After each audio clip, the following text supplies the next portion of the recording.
आइए बात करते हैं एक बहुत ही ड्रामाई और हाँ, एक तसव्वुराती तब्दीली की, जिसने जनूबी एशिया में अमरीकी खारजा पॉलिसी में एक हलचल सी मचा दी है। सोचे जरा, सिर्फ 1 साल पहले की बात है।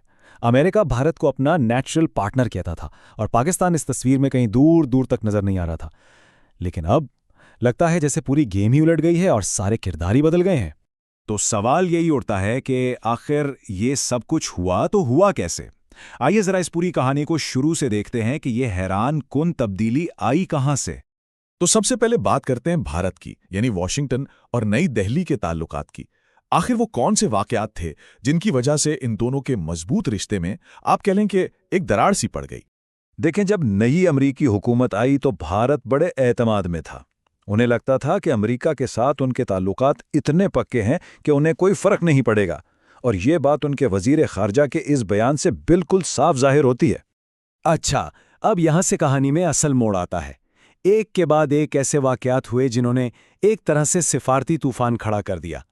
पहले तो हुई एक फौजी झड़प, फिर उस पर सालसी के दावे पर बड़ा इख्तिलाफ हुआ, और रही सही कसर तिजारती मामलात ने पूरी कर दी, और बस ताल्लुकात खराब होते चले गए। तो जैसे ही भारत और अमेरिका के ताल्लुकात में ये सर्द महरी आना शुरू हुई, पाकिस्तान ने फौरन इस खला को भांप लिया और इस मौके का आप कह सकते हैं भरपूर फायदा उठाया। भारत के रवैये से बिल्कुल अलग पाकिस्तान ने एक बहुत ही सोची समझी चाल चली। उन्होंने वो सब कुछ किया जो नई अमेरिकी इंतजामिया को पसंद था। यानी पहले तो सालसी के दावे को माना, फिर नोबल इनाम के लिए नामजदगी कर दी, और तो और शराकतदारी का एक बड़ा गर्मजोश पैगाम भी दिया। और ये जो हिकमत अमली है ना, ये पाकिस्तान की फॉरेन पॉलिसी का एक बहुत पुराना और अहम हिस्सा है। यानी वॉशिंगटन का एतमाद जीतने के लिए फौरी फायदे हासिल करो, भले ही उसके लॉन्ग टर्म नताइज कुछ भी हों। तो एक तरफ भारत का स्टैंड था और दूसरी तरफ पाकिस्तान की स्मार्ट डिप्लोमेसी। अब देखते हैं कि जो एक्सपर्ट्स हैं वो इस सारी सूरत हाल को कैसे देखते हैं। अच्छा, तो एक नज़रिया ये है कि भारत से कुछ गलतियां हुईं, यानी उन्होंने शायद सूरत हाल को ठीक से पढ़ा ही नहीं और नई सिफारती हकीकत के मुताबिक खुद को ढालने में नाकाम रहे। लेकिन कहानी का दूसरा रुख भी है। कुछ लोगों का कहना है कि ये भारत की गलती नहीं थी, बल्कि वो तो अपने कौमी खुदमुख्तारी के एक बुनियादी उसूल पर डट कर खड़े थे, जिसे वो किसी भी कीमत पर छोड़ने को तैयार नहीं थे। और सबसे दिलचस्प बात पता है क्या है? कि माहिरीन खुद भी इस पर एक पेज पर नहीं है कि अमेरिका के इस झुकाव की असल वजह क्या थी।